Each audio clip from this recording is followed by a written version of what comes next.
Bonjour à tous, Guns et Fenot, bienvenue sur But Football Club pour notre traditionnel talk show sur l'OL, un OL qui va bien sur le terrain, avec une forme étincelante malgré les quelques difficultés du moment, un OL qui a fait une grosse fin de mercato, mais aussi un OL qui a vécu une folle soirée la semaine passée, une nuit des noms de couteau avortée par John Textor avec une tentative de putsch, et puis tout ce qui s'est passé ensuite, on en parlera. Alors comme vous voyez, l'actualité de cette semaine est dense, mais j'ai un plateau réellement exceptionnel avec deux invités, deux très grands spécialistes, très pointus. Le premier, vous le connaissez tous, il a fait tomber des fédérations, dénoncer des scandales, il écrit aussi des livres qui sont tous des must-have, et quand on aime le ballon rond, tout simplement, c'est le journaliste Romain Molina. Bonjour Romain. Merci à toi pour l'invitation, Alexandre. Ensuite, le deuxième invité aussi, vous le connaissez tous, pour ceux qui suivent l'émission. Ça va faire sa troisième déjà, hein, c'est pas mal. On adore ses palettes, on va le dire. C'est l'un des plus éminents spécialistes du dossier Eagle et Textor en France, c'est Malek. Alors, content de t'avoir, mon ami aussi, ça fait plaisir. Et voilà, cette fois-ci, on ne parlera pas que gros sous et géopolitique. Bonjour à tous, que de flatterie de ta part. Je pensais que tu allais dire autre chose que putsch tout à l'heure d'ailleurs, parce que tu étais un peu fourché, ça partait sur autre chose. Voilà. Donc, mais merci de m'accueillir encore, c'est toujours un plaisir d'être là et puis d'être avec Romain, parce que moi j'aime beaucoup Romain. Mais Romain il sait que j'aime beaucoup. Donc, merci, c'est réciproque. Alors avant de commencer, vous en avez l'habitude. Le pouce pour la vidéo, la clochette d'abonnement si ce n'est pas encore le cas, les commentaires bien sûr, hein, parce qu'on adore lire ce que vous pensez de l'émission. Et puis si on peut avoir un petit boost, ce serait top aussi. Voilà. On va commencer rapidement sur le dernier match. Rapidement parce qu'il y a une émission très dense, donc voilà, on va en parler un petit peu, mais il faut quand même évoquer cette dynamique qui est exceptionnelle. 10 victoires consécutives. Victoire 1-0 ce week-end contre le LOSC, dans un match loin d'être brillant, mais solide défensivement. Ça passe. Et surtout, c'est que la troisième fois de l'histoire que l'OL réalise une telle série et se rapproche de son record en plus. C'est 14 succès de rang sous Gérard Rouillet. On voit le classement de Ligue 1, l'OL est ex-aequo avec Marseille. Tout va bien actuellement, j'ai envie de dire. C'est voilà, seulement devancé au goal average. Mais voilà, c'est 70% de victoire pour Paulo Fonseca, c'est assez exceptionnel. Romain, que t'inspire la saison de l'OL ? On est vraiment sur une... C'est exceptionnel. Et parce que tu joues avec un effectif, honnêtement, très limité quantitativement. Faire ce que tu fais, c'est exceptionnel. Parce que franchement, qui aurait mis un copec sur cette saison, vu le mercato, vu tout ce qui s'est passé l'été dernier? Un énorme bravo. Et là où tu as raison, c'est qu'ils ont une telle dynamique et une telle confiance que même lorsqu'ils sont pas bons, je me rappelle du match face au Havre. Match face au Havre, tu dois jamais le gagner. Il est mauvais ce match-là de mémoire. C'était en décembre, je crois, juste avant la trêve. Puis tu le gagnes quand même.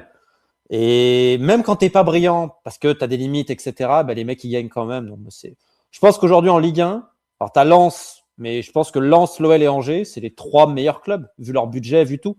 Et l'OL, vraiment, c'est surperforme. Et en plus, là, Malek, je vais parler de son contrôle. On sait à quel point s'ils arrivent à terminer en Ligue des Champions, évidemment pas la 4e place, parce que la 4e place, c'est la place de l'imbécile, parce que ça te met beaucoup en danger.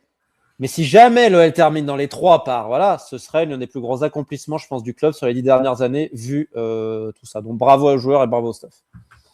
Justement, Malek, ce qui est surtout marquant, quand on voit le dernier succès, par exemple, c'est que même avec un milieu remanié, même privé de Tolisso et Morton, parce que privé de l'un, ça peut le faire, privé de deux, c'est quand même compliqué, on l'a vu, malgré tout, ça passe, même avec toutes les contraintes, même avec toutes les blessures, on a le sentiment qu'il ne peut rien nous arriver cette année. Ouais, Michael Gallagher avait dit un truc intéressant à la dernière assemblée générale de Football Group. Il avait dit on cherche surtout des profils qui s'insèrent dans le collectif et en gros qui conservent la bonne énergie, la bonne ambiance du vestiaire. On sent vraiment que l'effectif a été taillé comme ça. Ils s'en félicitaient et le but c'était de pérenniser cette manière de recruter. On voit bien qu'en fait avec un coach qui sait où il va, avec un effectif qui écoute ce coach et qui arrive à jouer en fait collectivement, c'est peut-être un peu basique de dire ça, mais on est vraiment sur ça. On peut gagner des matchs même à difficulté. Il n'y a pas que ce pouvoir de l'amitié, on aime bien dire ça, mais il n'y a pas que ça, il y a aussi des joueurs de talent, des joueurs qui ont un peu émergé, je pense principalement à Kluivert, à Schultz, Morton, qui vraiment fait des choses intéressantes. Je vois également un Tolisso qui fait une grosse saison, franchement, c'était plein en fait, parce que c'est vraiment une affaire collective. Donc, sur le match contre Lille, on a vu que l'équipe était capable de faire autre chose que essayer d'avoir des vérités offensives. Elle savait aussi subir, défendre, faire le dos rond. Donc ça rejoint un peu, ça se corrèle avec ses ressources mentales et psychiques. Mais il n'y a pas que ça, j'insiste. Et pour rejoindre Romain, ce serait, oui, le plus gros exploit, je pense, des 10-15 dernières années. Peut-être je vais étendre au début 2010, parce qu'on est déjà en 2026, on rappelle. Et surtout, le LDC, financièrement, ce serait le top du top du top. Nécessaire. Ouais, exactement. On pourra peut-être garder un joueur, peut-être l'été prochain si on va en LDC ou si on planifie d'aller en LDC et de passer des tours. Peut-être un 8e, qui sait. Bon, mais là, je m'avance un peu trop. Mais évidemment, ce serait exceptionnel, mais aussi important de passer en LDC. Et je vais terminer sur un dernier truc. On a un championnat, on a de la chance, qui tire un peu vers le ventre mou. Je ne vais pas dire vers le bas, mais plutôt vers le ventre mou. Et j'ai l'impression que dans ce championnat qui est assez archaïque d'un point de vue gestion, dès qu'on a un projet commun, un projet cohérent et commun, Lens, Angers et Lyon, comme tu l'as dit, en fait, tu arrives à performer. C'est bizarre, mais quand tu travailles, que tu as un projet défini et que tu exécutes, tu peux performer. C'est fou, hein. C'est incroyable. C'est incroyable. Mais tu l'as dit, regarde le PFC. Regarde le PFC et Nantes. Parce que Nantes, ils faisaient les malins cet été. Ils pensaient qu'ils allaient aller en Coupe d'Europe vu que c'était faible cette année. Regarde Monaco, regarde Nice, même Lille. Hein. Je suis désolé, mais Lille et Rennes, ils ont tous plus d'argent que Lyon. Tous. Même le PFC a beaucoup plus de moyens que l'OL. Hein. Regarde où ils sont. Hein. Justement, une question pour tous les deux. On va le dire, à ce stade de la saison, c'était inespéré de voir Lyon dans cette course, ex-aequo avec Marseille, bon, pas loin des deux leaders, mais les deux leaders ont un train quand même qui est assez exceptionnel cette année aussi. Est-ce que ça serait un échec si Lyon n'était pas justement raté la LDC, même si l'été dernier on se disait c'est impossible? Non, pour moi non, parce que je veux dire, déjà, en termes de budget, en termes de tout ce qui s'est passé, tu peux pas dire que ce sera un échec, non. Parce qu'il faut pas oublier ce qui va se passer en Europa League. N'oublions pas l'Europa League. Parce que l'OL joue sur les deux compétitions en ayant terminé premier. C'est exceptionnel. Hein, parce qu'en plus, ils sont performants en Europa League. Regarde Nice, hein, les 2 dernières années en Europa League en comparaison. Hein. Et en fait, c'était ça ma crainte, c'était comment ils allaient combler les deux compétitions. Alors après, depuis que Fonseca a arrêté de mettre certains jeunes par certaines préférences qui, je pense, n'avaient rien à voir avec le sportif, comme beaucoup au club le pensent, bizarrement, ça va beaucoup mieux aussi, on remarque. Et puis surtout, il y a aussi un autre point, c'est que le mercato d'hiver est complètement différent de celui de cet été, qui, je pense, est quand même raté à 50%. Pas forcément sur les joueurs, mais sur les conditions d'arrivée des joueurs. Parce que par exemple, Satriano, j'ai rien contre le joueur, mais option d'achat obligatoire à 5 briques et que tu payes 1 million, je sais pas qui a négocié, mais il a pas bien fait son boulot. Quand tu vois les deals comme ils sont faits cet hiver, tu vois que l'OL a appris de ses erreurs aussi. Donc, mais malgré ça, Marseille, s'il termine 3e avec un match par semaine, personne n'ira crier au scandale. Et ma seule crainte pour l'OL, c'est de terminer 4e. Parce que 4e, c'est terrible. Parce que 4e, tu peux pas planifier l'alimentation parce que tu n'as pas l'argent de la Ligue des Champions. C'est ça. Donc, tu dois attendre, mais tu dois rester compétitif. C'est super compliqué. Parce qu'en plus, si tu n'arrives pas en Ligue des Champions, ça crée une déception pour tout le monde. Enfin, et je sais qu'il y a des clubs qui préfèrent presque terminer 5e que 4e. Parce que 4e, tu es vraiment à la place de l'imbécile. Mais ce serait déjà un énorme accomplissement. Pour moi, ce serait pas un échec. Ce serait exceptionnel de rester européen l'année prochaine. C'est déjà beau. Malek, ton avis sur la question? Est-ce que ça serait un échec de rater la C1? Où on en est maintenant? La C1, non, ce ne serait pas un échec. Par contre, de rater l'Europe, oui, ce sera un gros échec. Ça a déjà été, c'était un objectif de début de saison. Aujourd'hui, l'Europe, c'est obligatoire. Vu ce qu'on a fait, et c'est aussi ce décaractérisé ce qui a été fait en termes de résultats depuis le départ, mais maintenant, ça nous oblige à nous qualifier en Coupe d'Europe, l'Europa League de préférence. Donc, pour moi, c'est accessible, et ça doit l'être, et ça doit être un objectif, pardon. Mais la C1, non. Je pense que aujourd'hui, il y a le PSG qui est au-dessus. Marseille va passer sur quelque chose d'un peu plus taillé pour son effectif pléthorique. Ils ont de l'avance, Lens. Et Lens, ils ont de l'avance. Et ils ont de l'avance et ça tombe bien. Ça tombe bien, il y a des éléments qui vont en leur faveur. Il y a des petits jeunes qui, en défense pour remplacer Baïdou, qui ont performé. J'ai l'impression que la collectif, et je rends un petit hommage à Pierre Sage qui fait une belle saison, mais aussi à Jean Lucas qui a mieux travaillé cette saison que ce qu'on a pu voir avant, qui a vraiment, pour le coup, j'ai l'impression mieux fait qu'avant. Donc, Lens, c'est un projet cohérent, ça se voit, et j'ai peur que pour nous, malheureusement, il continue de performer. D'ailleurs, tu remarqueras que les deux clubs ont fait avec du low cost et ont mieux travaillé que les années d'avant où ils avaient plus d'argent. Ouais. L'OL et Lens. Quoi, des fois, c'est mieux de ne pas avoir de moyens. Je vais en venir au focus de la semaine. Bon, facile cette semaine, hein. C'était ses débuts. Noah Narti, on dit. Voilà, je précise. Alors, il a fait un bon premier match, hein, on va le dire. On lui a mis 7 pour son premier match. But, je pense que c'est assez cohérent par rapport au fait qu'il était l'unique buteur du match, au fait qu'il a un beau ratio de 100% de dribble réussi, ce qui est assez rare pour être souligné. Un peu de déchets dans les passes, mais à part ça, beaucoup de ballons récupérés, de duels remportés. C'était même premier lyonnais du match dans le domaine, ce qui peut être surprenant parce qu'on l'a quand même vu beaucoup aussi se faire bouger physiquement. Romain, que t'inspire cette arrivée qui représente quand même un gros investissement hivernal? C'est le plus gros de cet hiver et le troisième plus gros de cette année si on prend Matt Turner qui forcément... Ça, c'est grande ça. Écoute, mais je comprends l'investissement, tu vois. Je parlais tout à l'heure de Satriano, je ne comprenais pas, et je pense que personne ne comprend financièrement l'investissement. Bon, Kluivert, j'ai toujours beaucoup de doutes, etc. Mais bon, tu as quand même mis 10 millions sur Kluivert, Satriano. Même si Kluivert, là, ça va un peu mieux, les débuts, ils ont quand même été un peu effrayants. Et je pense que des Kluivert, tu peux en avoir dans le centre. Narté, non. Donc, je comprends l'investissement parce que derrière, c'est comme Morton, il y a une logique à la revente. Donc, et c'est pas non plus un investissement qui est comme Morton, tu sais que tu vas retomber sur tes pattes. Donc, je comprends totalement la logique. Et moi, honnêtement, je suis très critique de ce qu'ils ont fait cet été sur parce que quand tu n'as pas d'argent, tu peux pas te permettre de balancer 6 briques en gros pour Satriano. C'est mieux vaut rien faire. C'est rien contre le joueur, mais quand tu n'as pas d'argent, bah, tu ne donnes pas 6 millions comme ça. Là, je comprends tout ce qu'ils ont fait cet hiver et lui aussi, et je comprends l'investissement parce qu'à l'OL, tu sais mieux que moi, il y a l'idée de se dire dans 6 mois, dans 12 mois, dans 18 mois, on doit revendre des joueurs. Donc, comment on peut les mettre et quel profil? Ça me paraît très intelligent de l'OL. Très intelligent. Malek, je t'ai vu aussi séduit par ses débuts, tu l'as même tweeté. Qu'est-ce qui te plaît dans le registre de ce jeune Danois? Qu'est-ce qui t'a le plus plu sur ce match? Pour moi, c'est tout ce qu'on n'a pas depuis, je pense, début 2023-2024, c'est-à-dire un joueur capable de prendre le ballon à 20 mètres des buts, casser une ligne de pressing, balle au pied avec un dribble ou un contrôle, et enchaîner, permettre des transitions. C'est vraiment le joueur qu'on n'a pas, qui Tolisso n'est pas, mais est plus dans la profondeur, plus dans le mouvement, Morton est plus statique à circuler les passes, et on a en fait ce troisième qui nous manquait, et c'est lui. Et j'ai adoré son match. Franchement, j'ai été bluffé déjà parce que c'était son premier match et je me suis dit, j'entendais pas grand-chose. En plus, il ne devait pas jouer. Il ne devait pas jouer en plus. Je pense que c'est parce que Morton est malade que finalement il joue. Mais il a été bon. Les contrôles étaient bons. On vannait avec certains avec qui on discutait, je pense à Lib.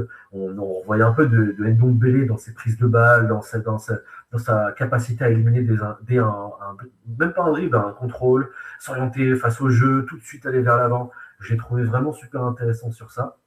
Franchement, c'est un super profil. Donc, le profil est super cohérent avec ce qui nous manquait. Et je suis content parce que un mercato d'hiver, c'est quand même difficile d'aller chercher j'ai envie de dire, un recrutement tangible. Généralement, on s'ajuste plus. Mais là, on est vraiment allé chercher un profil qui nous manquait sur un mercato d'hiver. On a réussi à le faire.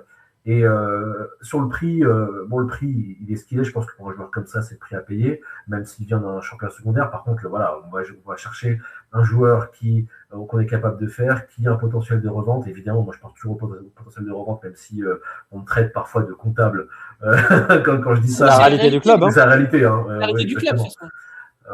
Moi, ce que j'espère juste, c'est qu'on fait quand même des joueurs à 7-8 millions. J'espère qu'on va pouvoir les vendre pas à 25-30, mais plus 40, 50, 60. Parce que, pas oublier c'est exactement, Romain tire la tronche et je le sais, il a raison de le faire. C'est parce qu'aujourd'hui, tu as des valeurs résiduelles comptables qui vont rester. Si tu le vends dans 6 mois à 20 millions, c'est pas si avantageux que ça. Et je pense aussi au pourcentage de plus-value qu'on a en plus sur chaque transfert. Donc voilà, il y a vraiment cet enjeu qu'il faut vendre ces joueurs très chers. Très cher, 40, 50, 60. Morton sera vendu cher parce qu'il est anglais. Oui, exactement. Mais il ne va pas être vendu 40 non plus.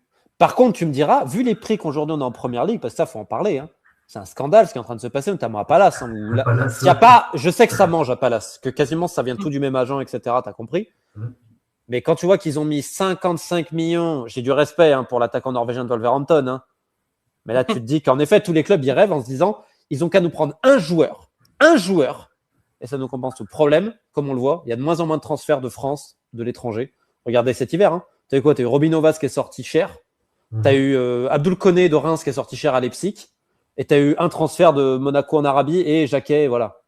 Donc en gros, c'est toujours le même profil si tu regardes. Et Nartet, si tu réfléchis bien, il a typiquement ce genre de profil là, très jeune, qui a quelque chose un petit peu en plus, etc. Maintenant, est-ce que la Première Ligue le voudra un jour? C'est une autre question. faut s'épaissir un peu. Je vais déjà l'anticiper. Il a au moins 6 mois là tranquille. Il va pouvoir tranquillement travailler physiquement. Regarde Enzo le fait. Enzo le fait à Sunderland, il s'est imposé comme un cas dans le Championship et en Premier League. Alors que c'est pas non plus un Golgoth. On va passer au sujet d'après, le débat. Faut-il prolonger Fonseca? Alors, on part de l'info de l'équipe de la semaine dernière. La direction de l'OL réfléchit à prolonger le contrat de Paulo Fonseca qui arrive à échéance en juin 2027. Le Portugais fait l'unanimité en interne, que ce soit au niveau des joueurs, du staff, des dirigeants. C'est pas vraiment une surprise. Voilà. Alors, je vais vous poser tout simplement la question. Votre réponse à chacun. Et puis après, qui veut commencer pour développer? Je vais commencer. Grande des Romains, merci. Évidemment que c'est bien de penser à le prolonger, parce qu'il fait un travail monumental depuis 6 mois et qu'il avait déjà fait les 6 premiers mois, ils étaient, on va dire, probants sur certains aspects, mais il n'est pas allé au bout de ses convictions. Ça m'a un peu dérangé, je pense notamment, si on se refait le film, à pas titulariser Cherki contre Monaco, à un match contre Saint-Étienne où on le rate, et Paul Akoku aller-retour contre Manchester United. Donc, en fait, on s'est dit, il a posé des jalons pour réussir la saison, puis à la fin, non, on va dilapider ça. Et j'espère et je pense qu'il a appris de ça. Aujourd'hui, il a fait un super travail cet été et dans la continuité de cette saison. Franchement, c'est un miracle, et le miracle, il repose sur lui. Bien sûr qu'il faut le garder, bien sûr qu'il faut penser à le garder, mais on en a discuté. J'attendrai la fin de la saison, voilà le résultat, ce qu'on fait. Pour le prolonger, pour en discuter. On dit il y a encore un an, ça laisse pas beaucoup de temps, mais ça laisse pas mal de temps quand même pour prolonger un coach comme ça. Romain? Ce que lui a envie selon les ambitions de l'OL. Maintenant, ça va être ça la question, parce que j'imagine que là, il s'est complètement relancé, parce que je pense que sa cote a pris un gros coup quand il arrive à l'OL et les 6 premiers mois. Malek a raison. 6 premiers mois, on ne peut pas dire que c'est une réussite, plus la suspension, etc. On peut même dire que c'est un échec globalement, parce qu'il arrive pour la Ligue des Champions, tu te loupes complètement. Par contre, là, sa cote, elle est de nouveau très haute parce que tu peux que dire bravo vu le peu de moyens qu'il a. Mais quelque part, il a un effectif qui est taillé pour lui. Typiquement. Exact. C'est typiquement ce qu'il aime, etc. Et tout. Donc, j'imagine qu'il doit s'épanouir. Maintenant, la question, c'est est-ce que l'OL aura une ambition similaire à celle du coach en termes de moyens? Est-ce que, selon les offres qu'il aura, potentiellement, donc, c'est plus ça, moi, ma question, plus que l'OL qui veut le prolonger. Mais justement, alors, pour répondre purement à la question tous les deux, Malek, j'ai bien compris que c'est oui plus tard. Toi, c'est ne se prononce pas ou c'est plutôt quand même oui? Ah non, mais ça paraît évident maintenant, mais est-ce que lui voudra selon les moyens que l'OL disposera? Parce que pour le moment, on ne sait pas ce qui va se passer cet été. Peut-être qu'il voudra peut-être autre chose. Et surtout, aujourd'hui, je te dis, sa cote, elle est revenue sur le marché. Donc, ça va dépendre aussi des propositions qu'il aura. Après, mais moi, je comprends l'OL, ça paraît logique ce que veut faire l'OL. En tout cas, moi, de mon côté, j'ai envie de dire que ça serait, de toute façon, c'est pas le moment d'y penser, entre guillemets. Enfin, c'est le moment d'y penser, mais c'est pas le moment. Là, il y a des matchs tous les 3 jours. Je suis d'accord avec Malek, il faut attendre la fin de saison, il y aura du temps. Les coachs, c'est pas comme les joueurs, 1 an de la fin de leur contrat. T'as pas de risque immédiat de les perdre. S'ils ont envie de partir, ils partiront. Les joueurs, c'est plus délicat. Il y a moins de valeur marchande de négoce de coach. Donc, moi, je vois pas l'intérêt de le prolonger dans un moment où tout roule pour lui, où il va pouvoir exiger beaucoup de choses. C'est se mettre en difficulté. Il y a trop de clubs qui font cette erreur-là. Moi, j'espère juste qu'on prendra le temps de réfléchir tous ensemble avec Paolo, tout simplement. Pour info, dans le débat de la semaine dernière sur le fait de garder Hendrick au-delà des 5 mois de son prêt, les votes ont donné leur verdict et puis 71% des supporters n'y croient pas. Donc voilà.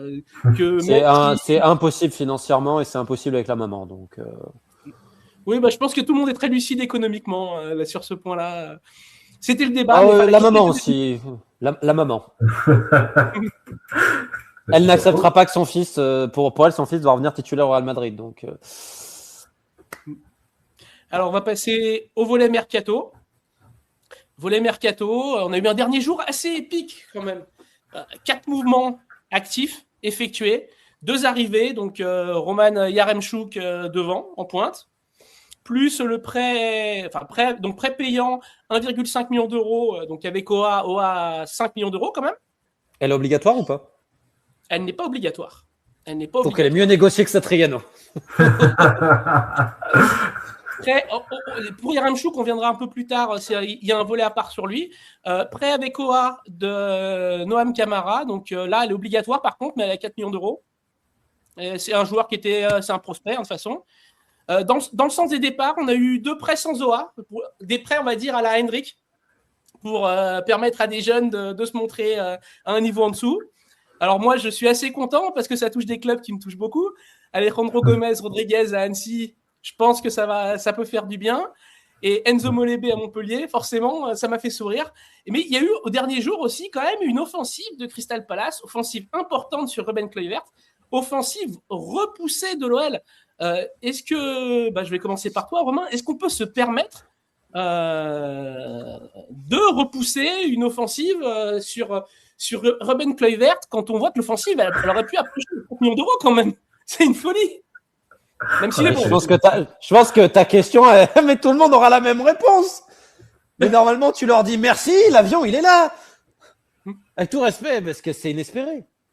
C'est inespéré. Mais le problème aussi, attention, je me vis, parce que Palace, ils ont fait tellement n'importe quoi sur les derniers jours. Et je te le dis, c'est un club qui magouille très clairement. Donc, tu sais jamais le vrai intérêt, le ci, le là. Donc, je préfère être prudent. Je vois pas l'OL ne pas vendre Kluivert s'ils ont une offre de ce prix-là. Genre, en fait, j'irai même plus loin. Je ne vois pas un club en France ne pas vendre Kluivert à ce prix-là. Hors PSG.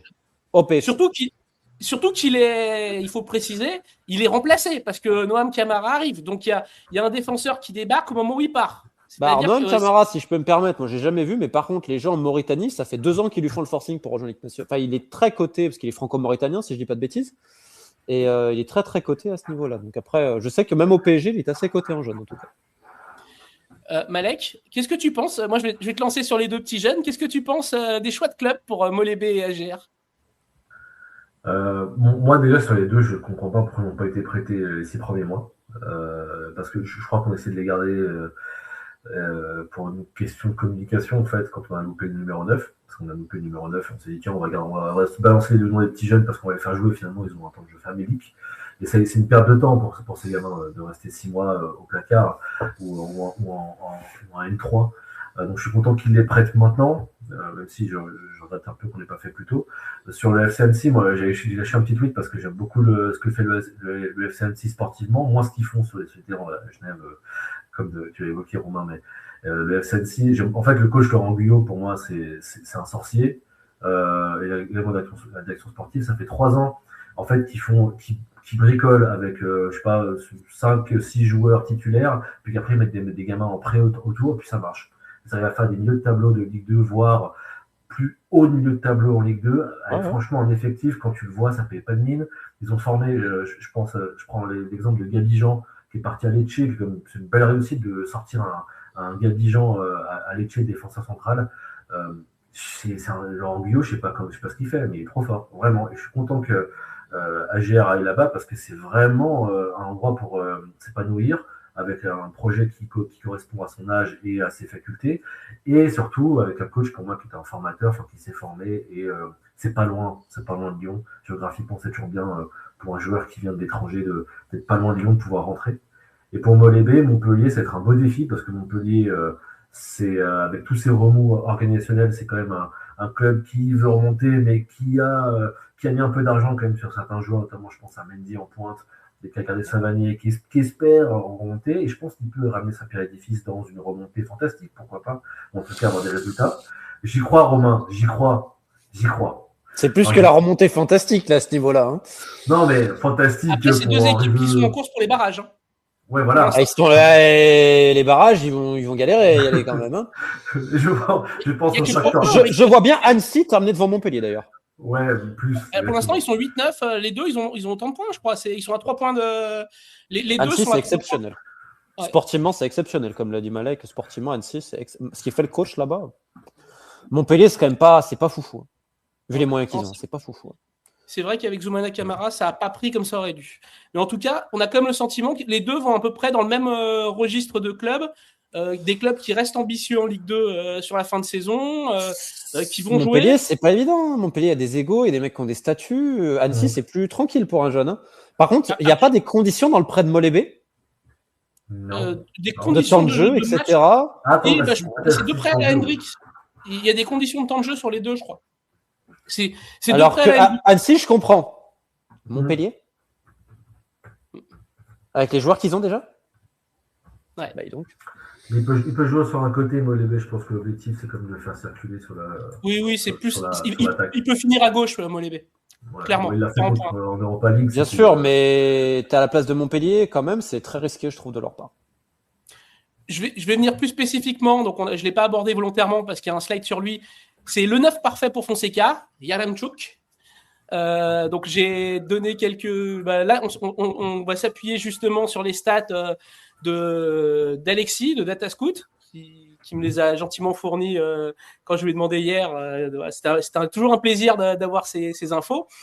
Donc, si on regarde bien, Paulo Fonseca a eu le 9 qu'il souhaitait, un joueur qui suit depuis longtemps, puisqu'il souhaitait déjà le récupérer à l'époque du LOSC. C'était déjà un joueur qui l'intéressait au LOSC. Bon, au Milan, il tablait un peu plus haut, mais Lyon, il a essayé aussi l'été dernier. Si on s'approche un peu plus près de son profil, on voit que ça correspond à 1m91. L'an dernier, c'était le premier joueur du meilleur attaquant de pressing de D1 grec, deuxième meilleur pivot. Ça correspond à cette OL full intensité, entre guillemets, du recrutement de l'été, que des joueurs d'intensité. Voilà, c'est un joueur de pressing, un joueur d'intensité. On est typiquement dans ce qu'il souhaitait. Alors, c'est pas un grand technicien, on voit ses centiles, c'est pas terrible. Par contre, niveau physique, c'est solide. En plus, pour l'adaptation, il a Clinton Mata, qu'il a connu au FC Bruges, Paulo Fonseca, qu'il connaît depuis longtemps. Le prépayant n'est pas excessif, 1,5 million. Comme on a dit tout à l'heure, l'OA n'est pas obligatoire, mais elle est fixée quand même à 5 millions d'euros pour un joueur de 30 ans. Qu'est-ce que vous pensez de ce choix, l'un et l'autre? Est-ce que c'est trop cher? Est-ce que c'est une bonne idée? Qui veut commencer? Ça dépend le salaire qu'il le prend en charge, s'il est totalité par l'OL ou pas. Maintenant, il ne faut pas oublier, tu l'as dit, c'est mercato d'hiver, donc c'est dur de trouver exactement ce que tu veux. Surtout sur les 9, parce que c'est quand même ce qui est le plus demandé. Maintenant, l'OL avait déjà besoin, ne serait-ce qu'on parle de qualité, mais déjà en quantité. Ils avaient besoin de 2 joueurs minimum en plus dans le rayon offensif. Il a un profil que tu n'as pas à ce point-là, parce que comparé à Satriano, lui, il n'a pas eu cette grave blessure. Parce que Satriano, bon, j'ai pas envie de juger parce qu'il a eu sa grave blessure et tout, mais lui, il a quand même des références au niveau européen. C'est pas un joueur de Ligue des Champions, mais c'est un joueur d'Europa League. Et était en Europa League. Donc pour moi, Et en plus, quand tu vois que tu as Hendrik à côté, plus tous les autres, tu comprends totalement le profil de Yaremchuk. Donc pour moi, ça me paraît une très très très bonne idée, vu les circonstances et vu le prix, parce que l'option achat n'est pas obligatoire. Et puis au-delà de ça, il faut le préciser, mais c'est vraiment c'est une demande de Fonseca, donc on peut penser qu'il sait comment l'utiliser. Il connaît les gros clubs, il connaît la pression. Il faut jouer à Olympiakos. Ouais, et Benfica avant aussi. Donc faut jouer. Malek, ton avis sur ce choix, sur le prix, sur le profil? Est-ce que c'est un joueur que toi, par exemple, t'aurais poussé quand t'as vu son nom sortir? Bon, là, je vais dire trivialement qu'un prêt payant sur 6 mois à 1,5 million, ça m'emmerde. Mais malheureusement, c'est ce qu'il faut parfois pour déloger, parce que les clubs savent aussi que les clubs prêteurs ont envie de récupérer un peu d'argent. Ça me fait chier. Voilà, je vais mais ça t'évite un gros transfert aussi, quelque part. Exactement. Ça peut faire le middle, quoi. Mais ouais, t'es vraiment en train d'emprunter un joueur. C'est vraiment t'empruntes un joueur pour une période. Sur le profil, oui, il est validé parce que sur le profil, il est validé parce que c'est exactement ce que Fonseca cherchait en point d'appui pour Hendrik et autres et consorts qui peuvent tourner autour. C'est l'alternative à Schulz qui était le seul neuf qui pouvait un peu faire point de fixation. C'est pas un point de fixation, Schulz. Donc évidemment, on est content de l'avoir. Moi, je m'inquiète un petit peu de son profil physique parce qu'il a l'air quand même d'être en manque de temps de jeu depuis un an et demi, je crois. Du coup, c'est pas beaucoup de matchs. 0 but cette saison en championnat de grec. Il a marqué 4 buts, mais c'était en coupe. Donc, après, c'est pas un joueur qui a besoin de faire des courses de pressing, mais en tout cas, en attendant du ballon, j'attends pas en phase offensive, j'attends pas de faire de grosses courses. Donc peut-être qu'il s'est joué comme ça. Donc voilà, je suis content de le voir parce que c'est quand même un renfort offensif et que le profil est adéquat vis-à-vis de ce dont on avait besoin. Mais après, sur le reste, niveau physique, sur ce qu'il va apporter en pratique, c'est-à-dire marquer quelques buts, parce que j'attends quand même à marquer 2 ou 3 buts sur les 6 mois importants. J'attends de voir ça. Mais c'est un recrutement cohérent, encore une fois. Et ça, c'est cool de voir qu'on a un besoin. le coach dit qu'il y a un besoin, la cellule sportive s'anime pour répondre aux besoins. Donc, c'est top. Surtout que c'est pas évident de sortir des mecs d'Olympiakos en négociation, faut pas oublier. Et puis surtout, j'irai sur un point simple, c'est que je pense que Fonseca a bien plus de capacité que nous pour savoir ce dont il a besoin dans son équipe. Donc, j'imagine que il sait ce qu'il fait. Ouais, puis Fonseca, il avait vraiment envie du joueur. Vraiment, puis je crois il a un petit feeling ukrainien, Fonseca, donc je pense qu'il voudra vraiment faire performer le joueur. Et puis au-delà de ça, même si cette année c'est difficile, tu regardes sa saison dernière, c'est loin d'être infamant. 33 matchs, 10 buts, 4 passes. S'il fait ne serait-ce que la moitié à Lyon, ça sera un prêt réussi.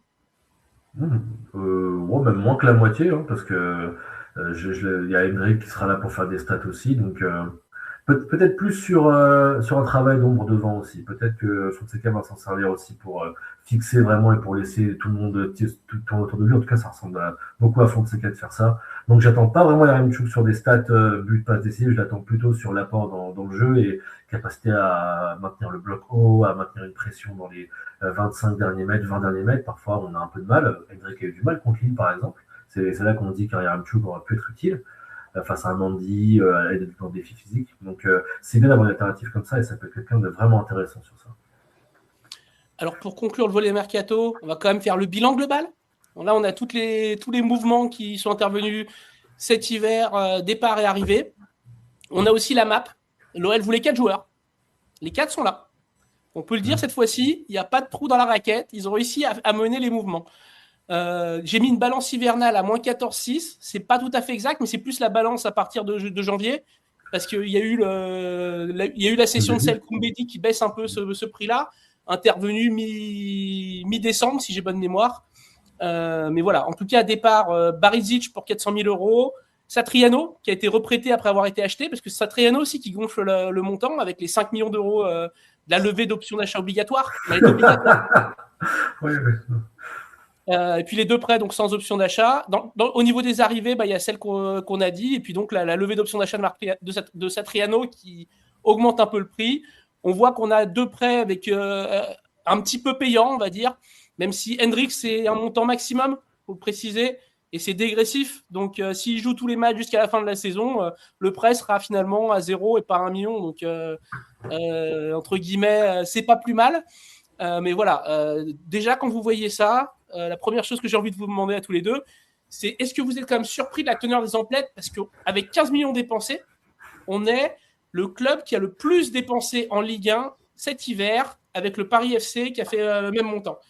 Et devant tous les autres gros, là pour le coup, on a Lyon a investi. Lyon est le seul club à avoir vraiment investi. Non, parce que tu as jusqu'au 30 juin pour vendre. Et tu vas vendre des joueurs avant le 30 juin. Et je pense que là, au club, de ce que je sais, ils savaient qu'ils avaient besoin de faire un effort parce que l'effectif, si tu le renforces pas cet hiver, t'exploses en termes de fatigue, de tout à l'exploser. Et tu peux pas ruiner les 6 mois que tu as fait parce que tu te dis, on peut l'avoir. Tu peux rêver toujours une qualification Ligue des Champions, tu peux rêver quand même, financièrement. Mais surtout, au minimum, tu peux te choper une bonne Europa League. Et le prize money de l'Europa League a quand même augmenté ces dernières années. Parce qu'il y a des années, ça ne valait rien. Les clubs voulaient pas à peine le faire. Aujourd'hui, c'est quand même important pour plein de choses. Et tu peux pas te permettre de faire une autre année sans Europa League.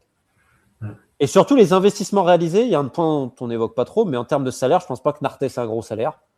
Hendrick, tu ne prends pas vraiment en charge. Noam Camara, même si tu l'achètes, c'est un petit salaire. Bon, Yaremchuk, ça dépend ce que tu prends. Donc, ça reste limité. Je préfère des investissements comme ça pour l'OL que des investissements à la Turner, Tessman ou je sais pas trop quoi, parce qu'en plus, ils avaient des salaires importants, les mecs.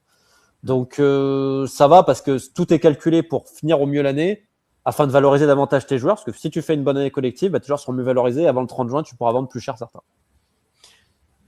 Malek, il y a ce que Romain a dit, il a appuyé sur un point très juste. L'OL a sans doute pris des engagements de vente d'ici au 30 juin.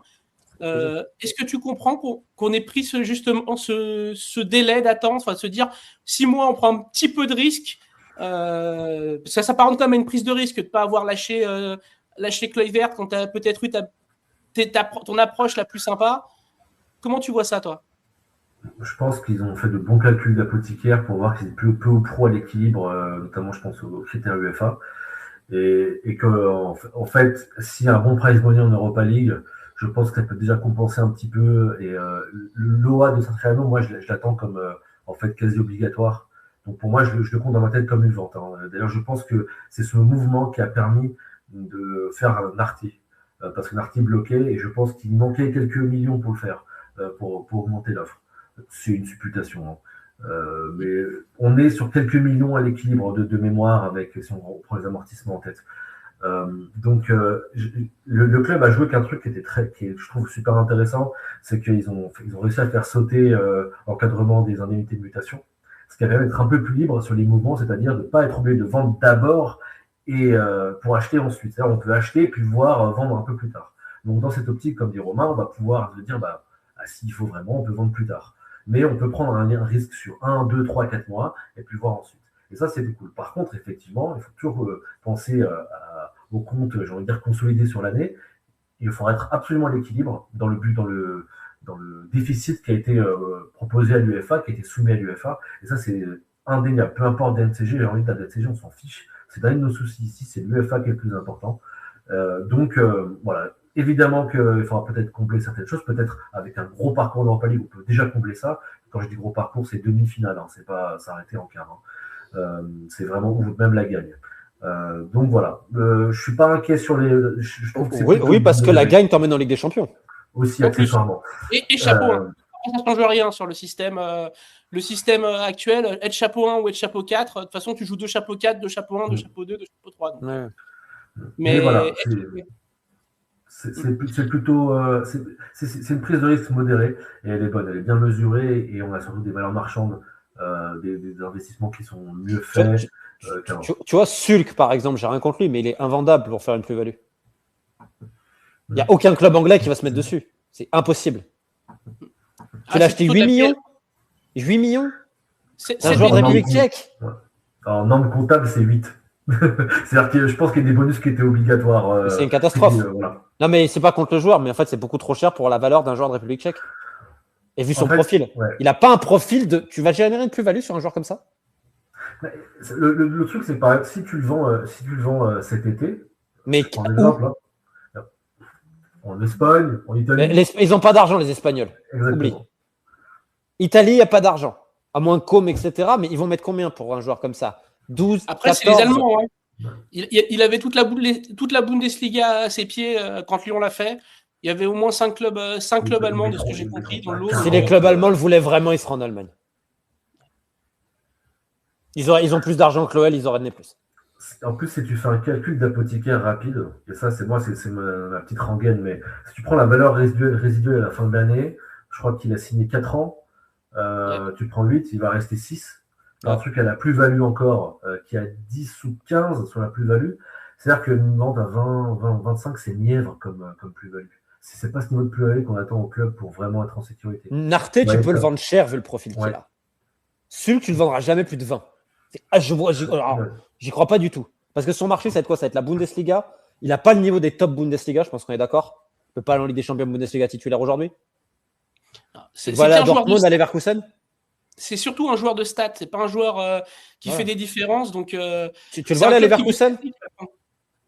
Leverkusen, Dortmund, Bayern? Non. Donc, c'est les clubs d'en dessous. C'est des bons clubs, Stuttgart. Mais Stuttgart, ils vont mettre combien? 15? 17? Et encore.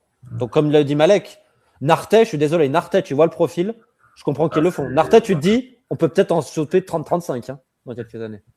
Et l'acheter 7,5, moi je trouve que c'est pas mal. Schulz va être tributaire des stats qu'il va faire. Il faut qu'il en fasse des énormes en fait. C'est-à-dire qu'il faut qu'il se pointe à un moment avec 20 buts, 15 passes décisives en fait à la fin de la saison. Et là, il sera plus bankable. Mais aujourd'hui, c'est un profil. Effectivement, il est intéressant les courses défensives, intéressant dans l'équipe d'un bloc. Je suis pas sûr qu'en Allemagne soit très valorisé, ça par ailleurs. Je pense qu'on valorise parfois plus les mecs capables de percuter, de mettre une cartoffale et faire une différence active plutôt que des choses comme ça. Encore que, mais c'est un joueur qui, dans le profil, je prends un exemple. Hein, on comparait à Thomas Müller, mais Thomas Müller, tu le vendais à qui? Je suis totalement d'accord. Et Thomas Müller, c'est le meilleur dans ce registre. Qui t'appelle les 25 buts, tu le mets où? Tu le mets. C'est un mec en fait, c'est un mec à qui il faut accorder une place dans le 11. Tu mets quoi, 10? Est-ce que c'est un 10 qui va te faire des passes comme il faut, orienter le jeu comme tu veux? Ou est-ce que c'est un 10 qui va être capable de jouer? Et c'est un profil que j'aime énormément, que j'aime beaucoup. C'est un super joueur, mais à revendre très cher, ça va être compliqué, effectivement. Ça, c'est indéniable. Et juste par rapport, je reviens un petit peu sur la vente à faire au 30 juin. Est-ce que c'est pas un peu une politique risquée cette année dans le sens, l'an dernier, on savait qu'il y avait le mondial des clubs et ça nous a permis de vendre Cherki à un club qu'il voulait pour le mondial des clubs. Cette année, il y a la Coupe du Monde. Et la Coupe du Monde, on sait, ça retarde souvent les mercatos. Est-ce que vendre en 20 jours pour Lyon, c'est pas une prise de risque notable cette année, même si tu as le pack à la fin? Combien de clubs français font ça? Il y en a plein là, hein, parce qu'ils n'ont pas vendu ce qu'il fallait cette année. Tiens, on prend Montpellier par exemple. Tiens. Montpellier devait vendre pour 20 millions depuis cet été. Bah, j'attends les 20 millions. Entre été et hiver, on en est loin. Hein. Donc, à moins que l'actionnaire remette, tu vois, il y a plein de clubs comme ça, Amiens et tant d'autres. Donc, je pense qu'honnêtement, l'OL aujourd'hui, il y a des joueurs qui ont retrouvé une certaine valeur marchande. Honnêtement, je suis très surpris quand même de l'offre de Kluivert. J'attends de savoir, c'est vraiment réel, parce que je ne sais pas quelle mouche a piqué Palace. Maintenant, tout est possible, mais je pense qu'avant le 30 juin, non, ils peuvent gérer. Ils peuvent largement gérer. Bah, l'OL est beaucoup. Enfin, l'OL va devoir vendre cet été, tout le monde le sait. Oui. Mais vu la saison qu'ils sont en train de réaliser, tu peux quand même davantage négocier. Parce que t'es moins. L'été dernier, les mecs, ils se frottaient les mains. Hein. Oui. Tous les clubs savaient qu'ils étaient au bord du précipice. Là, même si c'est pas garanti, je veux dire, c'est mieux que l'été dernier quand même. Donc je pense que c'est réalisable. T'as des valeurs. Et surtout que tu as des joueurs même qui étaient complètement dévalorisés l'été dernier. Je pense à Niakhaté. Aujourd'hui, vu comment il flambe cette année, peut-être que tu seras pas loin, si jamais tu as un club saoudien, de faire un joli coup, non? Non, Malek, tu crois pas? Moi, comptablement, je ne le vends pas sur le gros offre. Il a signé à 30 millions pour 4 ans. Ouais. Ça fait 2 ans qu'il est là. À valeur résiduelle, tu es encore à la moitié. C'est-à-dire que même 15 millions, pof. Je suis chiant sur ça, mais pour moi, même 15 millions. Mais Alex a raison. Hein. C'est un genre de mec, il est capable d'avoir une offre de 40 briques du golf. Hein. Oh là là, non. Je veux le garder, je l'aime beaucoup. Non, je l'aime beaucoup. Mais oui, mais tout le monde l'aime. Mais typiquement, il peut faire une Kalidou Koulibaly avec un qui arrive avec 40. Ouais. Et tu peux 40-45 millions d'un gros club saoudien cet été, je serais pas étonné, clairement. Moi aussi. Voilà. Donc on va passer au dernier thème de l'émission, le thème Johnny B. Good. Voilà. Alors intitulé John Textor, enfin le game over. Avant d'aller sur la palette de Malek, la très attendue palette de Malek, on va parler un petit peu de l'information qui est sortie et révélée le matin du 27 janvier par RMC, juste avant l'Assemblée Générale, que pendant la nuit, John Textor a tenté un putsch, je vais y arriver, un putsch lors de l'Assemblée Générale avant l'Assemblée Générale de l'OL. Il a reçu un courrier d'arrest dans la foulée, le révoquant à effet immédiat du conseil d'administration d'Eagle Football Holding Bitco. Ça, c'est la base. Maintenant, on va expliquer ce qui s'est passé. Et pour ça, Malek, c'est ton tour. Je voulais te lancer là-dessus. J'ai quand même mis deux éléments importants dans cette palette pour que tu nous expliques bien les choses. Parce qu'il y a eu des événements en octobre qui sont importants et pour lesquels il faut revenir. Il y a eu des changements structurels qui ont eu lieu en octobre. Je te laisse nous expliquer ce qu'il en est et ce qui s'est passé le 26, donc la veille de l'Assemblée Générale auquel tu devais être, mais tu étais en visio. Ouais, je sais pas si j'ai regardé ça en visio, malheureusement. Je vais remonter un peu plus loin parce que c'est important de comprendre le rapport de force entre John Textor et Ares.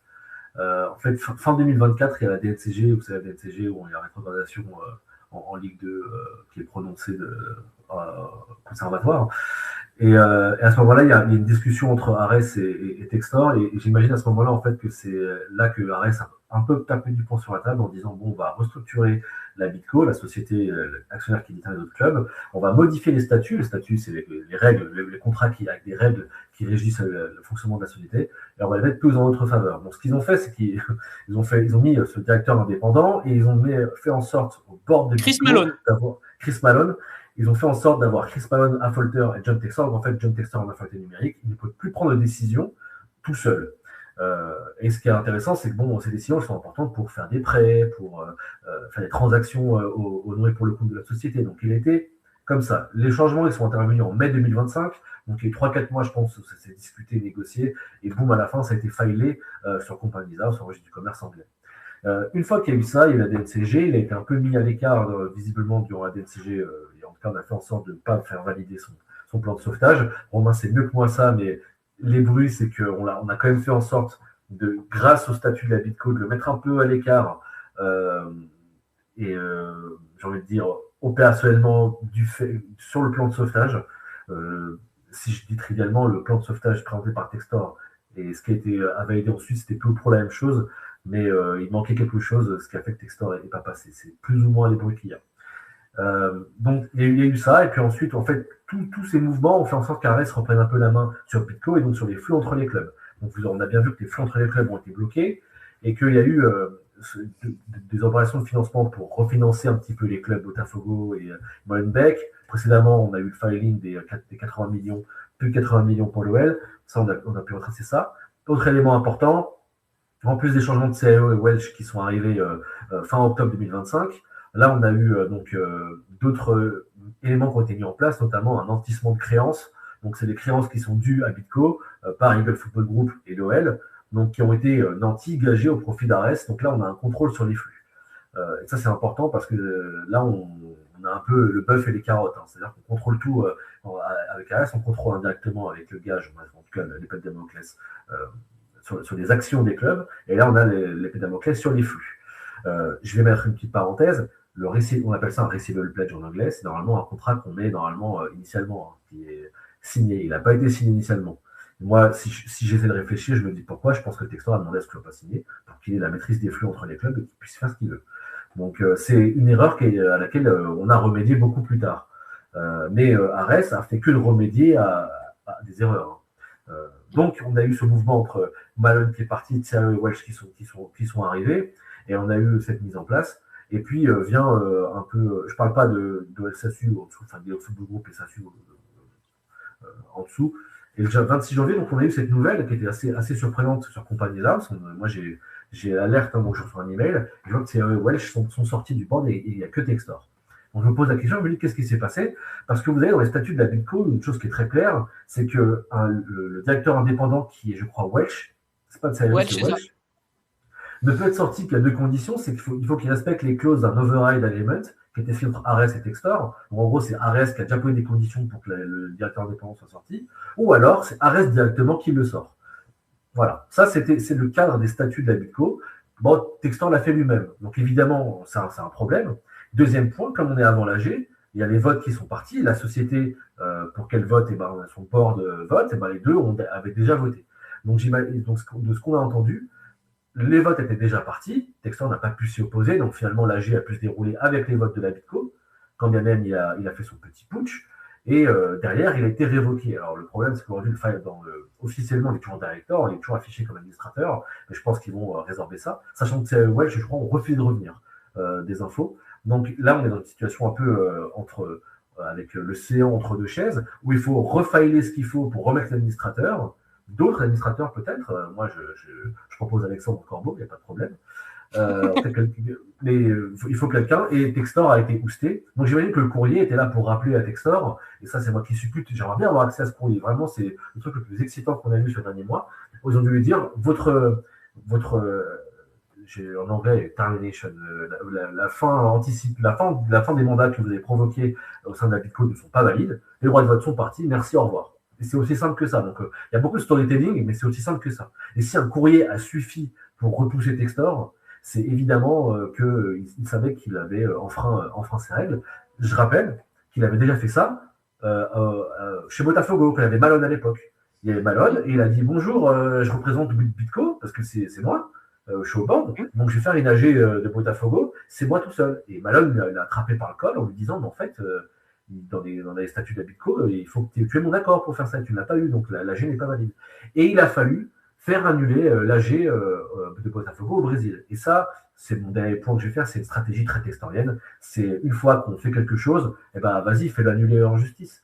Donc on va faire annuler au Brésil, faire annuler, je prends l'exemple d'Iconic avant que ça se finisse, parce que ça ne s'est pas fini en fait, toujours sur du procédural. Au UK, il a fait une procédure aux États-Unis aussi, en disant… je suis floridien, donc la compétence est du juge floridien. Quand bien même, il y a une clause de juridiction au profit des juges anglais. C'est quelqu'un qui va sur le terrain judiciaire exprès pour faire œuvre dilatoire, pour faire perdre du temps. Donc ça, c'est sur ça. On a eu aussi une restructuration, là on ne la voit pas, mais du board de l'OL dernièrement. On a rappelé des gens, on a rappelé Gilbert Saada, qui est quelqu'un de très, très compétent. Terranci, je rappelle, c'est quelqu'un qui est proche de Textor, qui est au board d'Eagle Football Group. Alors, moi, de ce que j'ai entendu, on m'a dit oui, il s'oppose à Textor, mais c'est quand même quelqu'un qui est encore proche de Textor et qui est au bord d'aller Textor de la holding tout le temps. Donc voilà ce qui s'est passé. Cette tentative de putsch qui a raté parce que bon, je pense que c'était vraiment une tentative assez outrancière de prendre le contrôle de Bitco et surtout de faire annuler l'AG, en tout cas de voter différemment. Je le rappelle, Bitco, l'affaire principale de l'OL, plus de 87% avec des droits de vote qui sont au-dessus. Donc en fait, si Bitco prend une décision, la décision est prise au nom et pour le compte du Football Group. Donc voilà, ça a été tenté, ça a été loupé, c'était très grossier, il faut le dire, très grossier et très frontal, mais ça a le mérite d'être plein de panache, on va le dire comme ça. Et voilà, donc aujourd'hui, on est dans un statut où il faut changer les administrateurs par exemple, de la Bitco, et puis exécuter les décisions qui ont été prises à l'AG. Je le rappelle, il y a des modifications de capital qui ont été prises comme décision à l'AG. Donc là, l'objectif, c'est je pense, de repasser l'OL dans une stratégie différente de ce qui a été fait dans le passé. Juste une question. Toi, en tant que petit actionnaire, tu as été avisé de ce qui s'est passé ou tu l'as appris comme tout le monde sur RMC le matin? Ou tu avais quand même des billes comme quoi ça s'était passé comme ça? Vous aviez été... Le club était très habile sur quelque chose parce que la question était posée à Michel Kang et Michel Kang, il a dit, le traducteur disait c'est hors périmètre. C'est-à-dire, ça ne concerne pas la société Eagle Football Group et l'OL, donc je ne réponds pas aux questions sur Bitco. Donc évidemment qu'ils ne nous ont pas informés et qu'il n'y a pas vraiment d'informations. Après, je ne suis pas sûr que Michel Kang décroche son téléphone pour m'appeler, il me dirait Malek, oublie pas, on a des problèmes. Je pense qu'elle a autre chose à faire. Mais blague à part, le filing qui a été fait, c'était le 26 ou le 25 ou 26 janvier de Textor, on a eu l'info, en gros l'email d'un coup, ça a été, parce que c'est des choses qui sont publiées pour que tout le monde soit au courant, on a eu l'info d'un coup que les administrateurs de la Bitco étaient sortis, CAO et Welch. Donc ça a été fait vraiment dans son coin, Textor l'a fait dans son coin. Moi je ne sais même pas comment c'est passé auprès de Companies House, parce que normalement... les registres du commerce vérifient les statuts pour voir si c'est OK, sachant que les statuts de la Bitco, il faut le dire, c'est pas des statuts ordinaires, c'est des choses qui ont été faites tailor-made pour gérer la relation entre investisseurs Ares et Textor. Donc, voilà, on est au courant publiquement, mais on n'a pas été avisé, et je pense que le club n'a pas envie de discuter dessus parce que, en fait, c'est encore en cours. C'est pas fini. Tant qu'il n'y a pas quelque chose de finale de filé, on va quand même on va pas en parler. D'ailleurs, on remarquera que Textor parle de tout. Lui, il s'exprime dans tous les médias. Ares, Michel Kang, Gerlinger restent très prudents sur leur communication parce que eux, en fait, ils sont responsables. Mais quand je dis responsables, c'est eux qui ont plus de 18 ans. On a aussi à ce niveau-là. Donc voilà. Justement, j'allais passer à Romain. Est-ce qu'un jour, ça va réellement se finir, ce passage de Textor? Est-ce que tu as le sentiment qu'on arrive à la fin de quelque chose? Est-ce qu'il peut encore menacer l'OL? Parce qu'on a vu la semaine dernière qu'il a quand même tenté encore d'interagir et de menacer l'OL. Est-ce que ça peut se finir à court terme pour toi? Malek a dit un point très intéressant, c'est qu'il fait durer les choses, il fait pourrir les situations, notamment sur des poursuites juridiques. Ah oui, mais là, je ne pouvais pas, etc. Donc, en fait, il a tendance à faire ça à la fois parce qu'il a une stratégie, je dirais, médiatique assez bizarre où il occupe l'espace, ce qu'il a fait depuis son arrivée à l'OL à tous les niveaux, et qui, derrière, va se terminer avec potentiellement des poursuites judiciaires qui sont forcément longues. Il essaie souvent de gagner autant comme ça. Et ça me rappelle, en fait, quand il prenait les gens pour des imbéciles, bon, comme il a toujours fait, il avait le temps long qui jouait avec lui. C'est quelqu'un qui a besoin de temps long parce qu'en fait, ça lui laisse le temps potentiellement pour embobiner quelqu'un et vous faire quelque chose. Parce que certains ont pensé que s'il tente ce putsch-là, entre guillemets, c'est que potentiellement, il avait encore quelqu'un pour acheter. C'est un énorme bluffeur, mais c'est quelqu'un qui joue sur le temps long. C'est pour ça que malheureusement, pour ta question, j'ai l'impression qu'il s'accroche. Et puis, n'oublie pas, et je te le dis, il essaye de racheter d'autres clubs là. Ce qui peut paraître fou, mais j'imagine qu'il a des intérêts personnels à faire tout ça, parce qu'autrement, ça ne ferait pas de sens. Mais est-ce qu'il y a encore des gens, des investisseurs, sachant quand même qu'il a réussi à blouser tous les États-Unis, est-ce qu'il y a encore des investisseurs qui sont prêts à le suivre aujourd'hui? Déjà, à l'époque, il était grillé, il a réussi, je veux dire, excuse-moi, Michael Kang, elle est gentille, mais elle y connaît rien. Ares, ils sont catastrophiques, mais je veux dire, ils auraient mis Malek, toi ou moi, pour garder le dossier de Textor, 2 minutes, tu dis next door. Malek, réellement, je passe ton contrôle, réellement. Les mecs qui se sont fait avoir, même Kang et tous, excuse-moi, c'est des bleus.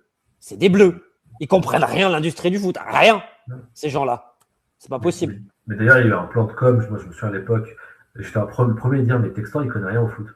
Et Rien. Non, mais il connaît rien. Mais Textor connaît rien au foot. C'est-à-dire, et ça, c'est un problème d'ailleurs, je vais le signaler, c'est que quand il parle en anglais, les gens ne comprennent pas, mais il faut savoir que sa manière de parler en anglais, elle est très childish. Il parle comme un enfant. C'est pas très technocrate. Donc il va en parler, les athlètes, oui, on a gagné. Il avait du mal, par exemple, à dire la Copa Libertadores, il connaît pas les compétitions, il ne comprend pas ce qui se passe. Il est très émotif. Très émotif. Honnêtement, c'est pas un génie pour moi, parce que je suis désolé, mais tous les plans qu'il fait, même là, ce qu'il a tenté, comme tu as dit, c'est childish. En fait, réellement, pour lui, c'est pas. Encore une fois, pour moi, c'est pas lui fautif. C'est tous les gens qui ont pu croire des sornettes pareilles. Parce que les sornettes, elles sont mal faites. Quand tu étudies 2 minutes, c'est mal fait, tout. Donc, et il va continuer, je te dis. Il y a des gens dans le milieu du foot, ils croient. Je sais pas. Il y a des gens, ils sont débiles. Je vais te donner un exemple. Palace a donné 55 millions d'euros pour l'attaquant norvégien de Wolverhampton. Ça a été validé par des gens. À partir de là, dans le milieu du foot, tout est possible. Moi, quand Arès a prêté de l'argent à John Textor, moi, j'ai pas compris. J'ai pas compris parce que je me suis dit, on est sur plus de 400 millions à quelqu'un qui connaît rien au foot. C'est-à-dire que, bon, demain, tu as une personne qu'on connaît du foot qui dit, bah tiens, je vais racheter. Et qui a déjà plusieurs faillites à son actif. Le problème, c'est que, tu vois, ces dossiers, j'ai pas envie de les évoquer parce que si tu commences à parler de ces dossiers, Digital Domain, Football TV, tout ce qui s'est passé, t'en as pour 17 heures. Il n'y a pas une réussite quasiment, en fait, dans tout ce qu'il a tenté. Non, il n'y en a pas. Et là, à Botafogo, par exemple, il arrive à un peu embobiner l'association qui est quand même dans l'actionnariat de Botafogo, c'est celle qui a un droit de veto. Il arrive avec 2 créanciers pour refinancer 50 millions. Tu as GDA Lima et tu as Hutton Capital. Allez voir le site internet de Hutton Capital. GDA, c'est taux usurier, mais là, on est vraiment... voilà, j'en dis pas plus sur Hutton Capital. Parce que j'essaie de les appeler pour déconner au téléphone et c'est très rigolo parce qu'ils ne répondent pas. Donc, j'en dis pas plus.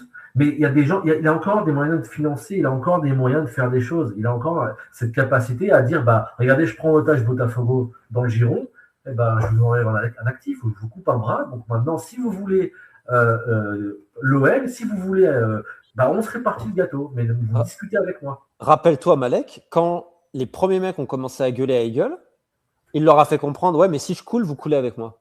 Voilà. Donc en gros, il leur a mangé le bras. Mais en fait, il avait raison parce qu'il les avait déjà mis dans une situation comme ça, parce que ces gens-là, je suis désolé, n'ont pas lu sérieusement le dossier Textor et autres. Autrement, jamais il ne lui aurait prêté de l'argent ou jamais il n'aurait investi dans Eagle. Donc il va continuer. Hein. Moi, je pense qu'il va continuer à faire la censure. Hein. J'en suis intimement persuadé. Hein. Jusqu'au bout, de toute façon, il se battra. Je comprends l'intérêt d'une Michel Kang qui a mis de l'argent pour récupérer OL féminin. Au moins, elle a récupéré quelque chose. Je pense qu'il a trouvé son compte pas trop, plus tant que ça, parce qu'elle a quand même remis de l'argent l'été dernier, mais elle a récupéré l'OL féminin. Mais pour les autres, je ne comprends pas. Arès, je ne comprends pas la position. Je sais que c'est une position infime dans leur stratégie sport, mais il y a quand même un risque réputationnel qui est énorme. Et d'ailleurs, aujourd'hui, c'est tout ça en fait. Hein. Arès pourrait write-off, donc tout simplement dire 400 millions et quelques, on s'en fiche. Là, on est plus vers les 300. On s'en fiche, on balance ça, mais ils ne peuvent pas réputationnellement parlant. Parce qu'aujourd'hui, ça fait trop de bruit. Donc Arès, au lieu de se coltiner ça, et au lieu de gérer un club indirectement, Arès ne voulait pas le faire, donc ils ont mis 2 personnes très compétentes, hein, Michel Kang et Michael Garninger, c'est eux qui gèrent le club pour Arès. Mais aujourd'hui, on est dans quelque chose qui n'aurait jamais dû arriver, et qui s'est étalé, et qu'on a laissé faire. Je rappelle aussi que les documents initiaux de financement laissent blanc-seing un Textor sur la gestion des clubs. Lui laisse prendre n'importe quel joueur, il n'y a pas de limite en fait. Je prends l'exemple, Romain, tu connais très bien l'exemple de Strasbourg. Dans les statuts de Strasbourg, comparé à Blocco, Strasbourg a le droit de rien faire. Ils peuvent juste acheter des allumettes et une canette de coca, je crois, une fois. Et encore, il faut une validation peut-être, le coca. Hein. Exactement. Mais on a les mêmes choses dans Eagle, et Textor faisait ce qu'il voulait. Et il n'y avait pas de limite. Et moi, je me dis, mais demain, je prête 420 millions. Arès, je connais le nom, je sais quelles transactions ils font. J'ai parlé du receivable pledge qui n'a pas été mis en place au début, je ne comprends pas pourquoi. Ça fait partie de la documentation, c'est basique. On a un share pledge, je suis désolé, c'est très technique, mais je vais dire en anglais, c'est un share pledge, gage sur action, un receivable pledge, gage sur nantissement sur créance, et on n'en parle plus en fait. C'est comme ça, ils ne l'ont pas fait.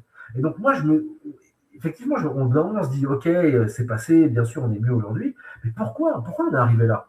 Donc c'est frustrant. Moi, je suis très frustré par ça. Je me dis que une personne lambda aurait dit, mais non, je ne prête pas. Enfin, qu'est-ce que tu es en train de faire? Au revoir. Donc voilà. Aujourd'hui, on est content parce que l'équipe de direction est meilleure, parce qu'aujourd'hui, on s'extasie à juste titre devant une normalité de gestion, c'est-à-dire, tiens, on va essayer d'avoir des idées, puis qui matchent le sportif, et puis on les exécute, c'est très bien. Mais aujourd'hui, on va traîner cette situation très longtemps. 3, 4, 5 ans, et pour quel avenir?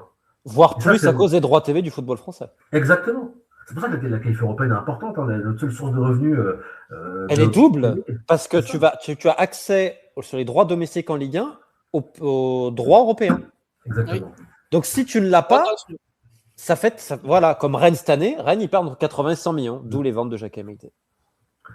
Et pour en revenir sur la question, je suis désolé parce qu'en fait, je n'ai pas répondu. Oui et non.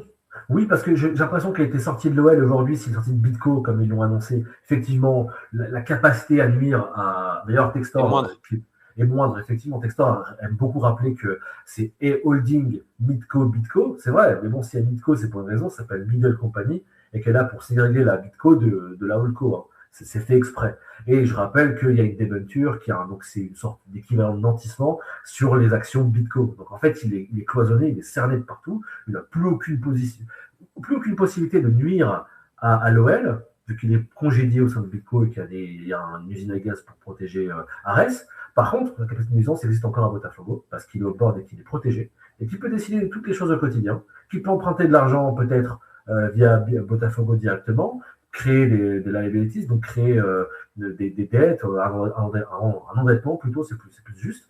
Et là, c'est là où il est plus dangereux parce qu'il va dire maintenant, vous négociez avec moi. Et je rappelle, ça, il est très fort sur ça. Et je dois dire, c'est un truc que j'admire beaucoup chez lui, c'est qu'avec la dette, il est capable de lever des choses, il est très très fort sur ça. Lever de l'argent, mais lever aussi de contraindre les gens, avoir du leverage, contraindre les gens à faire des choses en disant. Comme Gérard Lopez. Exactement. Regarde, ou comme dans le monde des affaires, ceux qui connaissent, Patrick Drahi l'a fait aussi, en disant, regardez, j'ai plein de dettes, moi je ne repose pas. Vous faites quoi? Soit vous réduisez un peu, soit je reste comme ça. Comme Gérard Lopez à Bordeaux. Gérard Lopez à Bordeaux aussi, il a fait exactement ça en disant, ouais, donc congédiez-moi ça, répartissez-moi ça comme ce qu'il a fait à Kingston, t'es Fortress, hein. Donc vous récupérez quoi? Vous récupérez une partie ou vous récupérez rien du tout? On récupère une partie. Donc, ils ont fait un abandon de créance. Voilà. Et ça, c'est quelque chose qui peut arriver peut-être en partie. Pour l'instant, Arès n'a pas envie de le faire, on le voit, mais ça peut arriver en partie. On peut avoir des remboursements parallèles qui ne sont pas faits par Textor, et donc lui va profiter de la chose jusqu'au bout. Et il est très fort. Franchement, je suis. Tu penses que Textor peut arriver à rembourser cette dette Arès et sortir Arès? Je pose quand même la question. Attends, j'enlève le micro parce que je rigole trop fort. C'est tellement pas. Moi aussi de faire une vidéo sérieuse et je rigole comme ça, je suis désolé. Là, il est en train d'aller dans les fonds de tiroir pour lever 50 millions pour Botafogo. Je pense que là, on arrive au bout. Réputationnellement parlant, il n'y a pas grand monde qui va lui prêter. Mais ça va être très difficile. S'il y arrive, ça me naverait beaucoup que Arès vende à Textor. En tout cas, d'un point de vue réputationnel, ce sera une vraie cata pour Arès. Et je pense qu'ils ne le feront pas. Aussi, il y a un point quand même que je voulais évoquer. C'est par rapport à l'AG de l'OL. Il y a eu une négociation et John Textor est parti avec des management fees et un chèque de 2 millions d'euros. C'est les faux frais, faut quand même bien qu'il vive ce monsieur, enfin quand même, voyons, il se méritait. C'est pas des négos, c'est ce qui lui est dû. Parce qu'il y a une convention qui est en place, donc elle lui est due. La convention a été signée qui entre le Textor, mais attention, autorisé par le board. Le board est au courant de cette convention. Bien sûr. Donc ils ont dit, très bien, 2 millions, c'est bien pour la gestion. Bien sûr.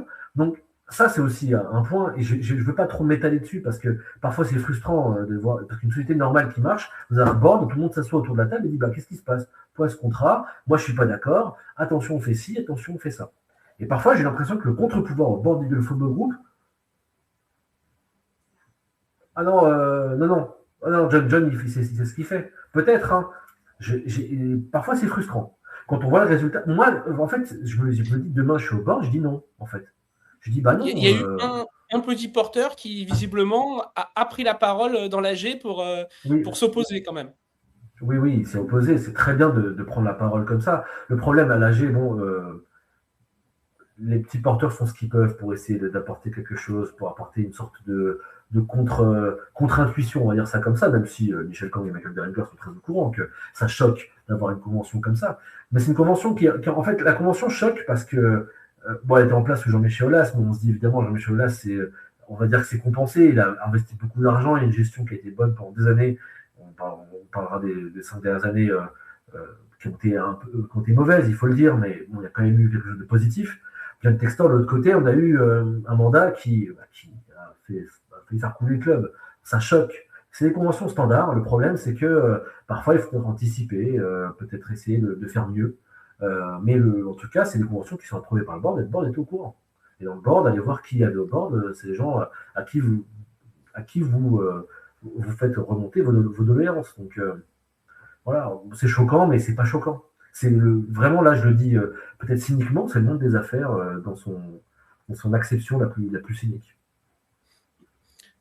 Ton avis là-dessus, toi, Romain, pour finir sur cette partie? C'est vrai que, expliqué par Malek, on comprend, mais c'est vrai que ça choque forcément de voir l'état dans lequel il a mis le club et de voir en plus avec un chèque, c'est très cynique en fait, quand même.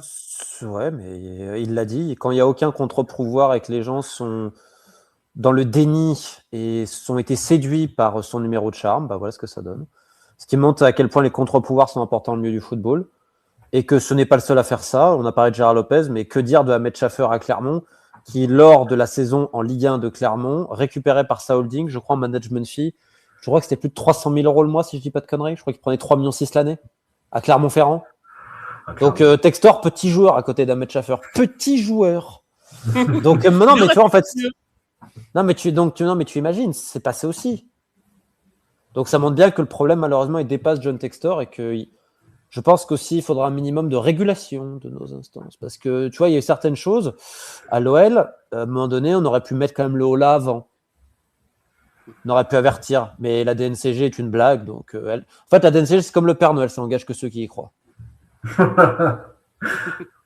Mais DNCG, mais aussi à l'intérieur des clubs. Ou des règles évidemment, à l'intérieur des clubs, c'est honteux. Les mecs, ils n'ont pas vu le braquage à l'OL, bah, bien sûr qu'ils l'ont vu, ils n'ont rien vu, c'est tout. À Clermont et dans plein d'autres clubs. Donc ça dépasse Textor et je comprends que les fans soient dégoûtés, parce que comment tu ne veux pas être dégoûté? Mais encore une fois, comme Malek l'a dit, hein, ça a été signé. Hein. Personne ça a été... Le board a dit OK. Hein. Ça n'a pas été jeûné. Hein. Ouais, c'est triste. On va juste...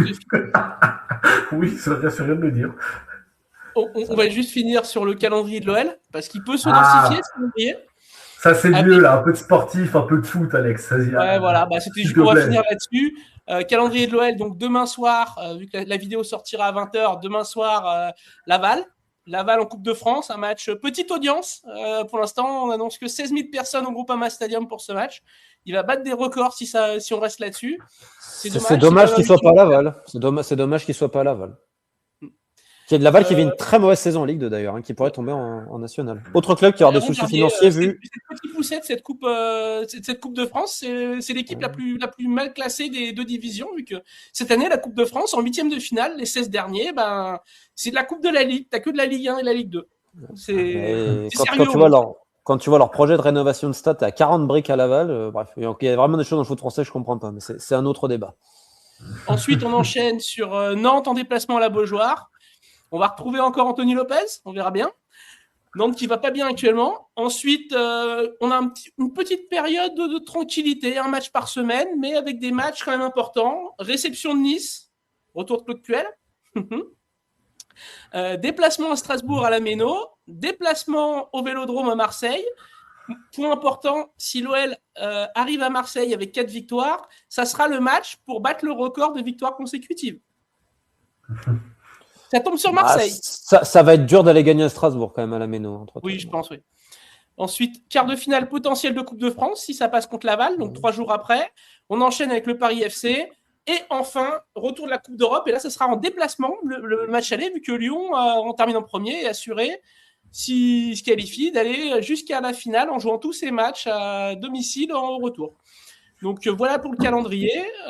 Messieurs, par rapport à ce calendrier, ça peut se densifier.